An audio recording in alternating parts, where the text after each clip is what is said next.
We're back at Samara in Ballard. From unique flavors to eye-popping presentation, everything coming out of this kitchen will have you begging for more. They cooked everything on wood fire. There's this smokiness, but it doesn't overpower it. It really brings out all of these flavors. You can almost see the flavors that you're going to be tasting soon. I love the attention you have to pay with the wood fire. You can't just turn the knob and it's going to be the same heat. You have to adjust. Chef and owner Eric Anderson designed his menu around the open flame wood-burning grill. From the octopus to the bread to the locally grown vegetables, every dish touches the fire at least once. The hearth is the heart of the home, as you hear, and this is, front and center of the restaurant, and almost every ingredient touches it at some point. Where you can really roast the vegetables, we can get a good char on them without burning them through. And so you just have these layers of flavor you're able to develop. Even a simple piece of grilled bread on a wood-fired grill is transformed. The transparency of watching what I'm eating, how they're cooking it, and it's just art right there. You can see what they're doing. There's no secrets here. It's just so beautiful when you see the flames from the wood fire sort of, licking your food really on the grill, and then you get to lick it yourself.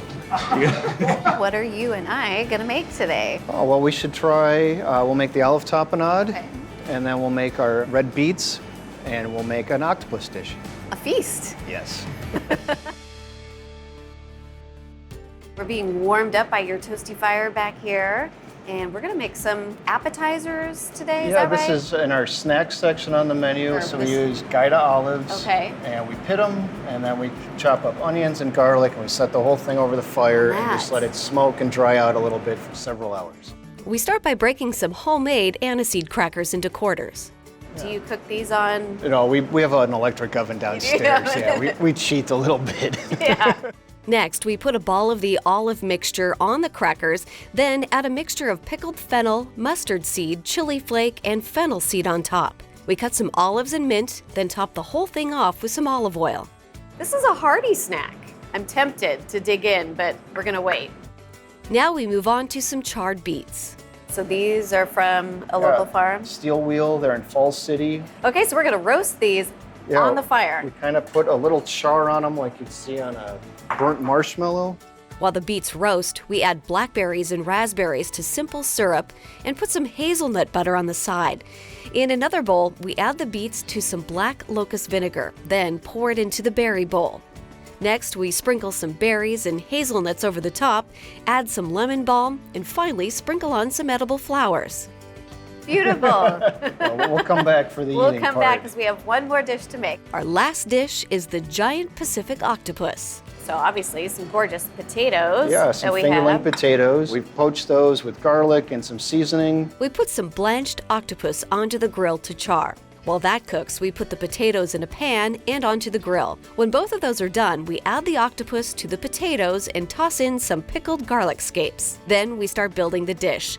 We first spread out a base of smoked chili aioli. I think it needs more mayonnaise. Oh, I see. I was going for evenness. And it was extremely even. It was even. We top the whole thing off with Italian parsley, pickled orange zest, and chive blossoms. Now it's time for the feast. First off, the olive tapenade. I can really taste the smokiness. That's really good. I didn't expect that kind of flavor from it. Yeah. Up next, the charred beets. This is such a beautiful dish. I love beets. And that is so good. I could eat all of that. But we still have one more dish to go. Finally, the octopus and potatoes. The octopus is a very mild flavor, and so it's not going to have like a big punch, and that's why we have the garlic pickles, the aioli, all of those things are really bringing life to the dish.